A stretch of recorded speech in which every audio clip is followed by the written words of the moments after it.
Okay, Assalamualaikum. Hari ni kita bersama pelakon legend lah. Semilu Kasih hari dulu. Betul? Macam-macam. Oh, macam-macam. Terima kasih. Kita ingat itu. Okay, so hari ni dia baru lepas makan di restoran terapung. Kita nak tanya sikit review lah daripada dia. Maksudnya first impression daripada segi kita punya environment, lepas tu makanan kita semua. So macam mana? Okey, terutama sekali kita nak ucapkan terima kasih kepada owner owner dia Muslim tau. Untuk restoran terapung ni di Hulu Langat. Ni kena ingat, ini adalah Bumi Putra dan Muslim. Jadi makanan semuanya halal. Saya punya pandangan bila saya makan di restoran terapung tadi di belakang ni, sangat terbaik lah. Sebab kalau saya makan ikan tu, dia walaupun lama dia duduk berhidang kat situ, tapi rangup tu tetap ada. Dia tak lemau dan sebagainya kan.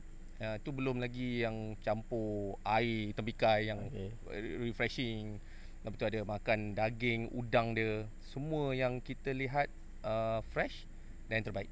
Jadi bagi saya, kalau nak bagi 10 tu, saya bagi 9.5 per 10. 9.5 lah. Okay. Per 10. 9.5 per 10.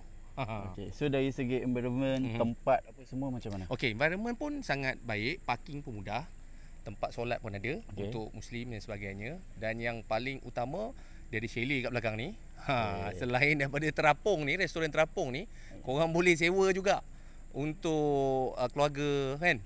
Kalau korang nak, mungkin nak nak buat family day ke kan. Sesuai, memang sesuai untuk barbecue boleh. Betul. Ada swimming pool, ada rasa berapa bilik tadi, banyak juga bilik dekat dalam ni. Kita ada 6 bilik. 6 bilik bersamaan dengan 20 orang boleh masuk kan. 20 orang dewasa.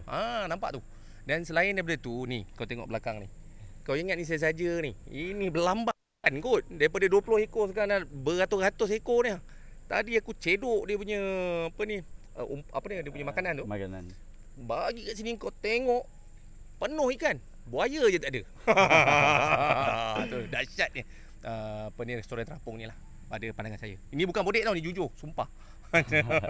Okey, terima kasih banyak. Baik. So nanti boleh datang lagi. Baik, kita cuba lagi kalau kata ada event nak buat ke. Jangan lupa panggil saya. Jangan lupa. Okey, boleh, tak ada masalah. Terima kasih. Okey, terima kasih banyak. Terima kasih ya. Okey, alright. Apa lagi? Jangan lupa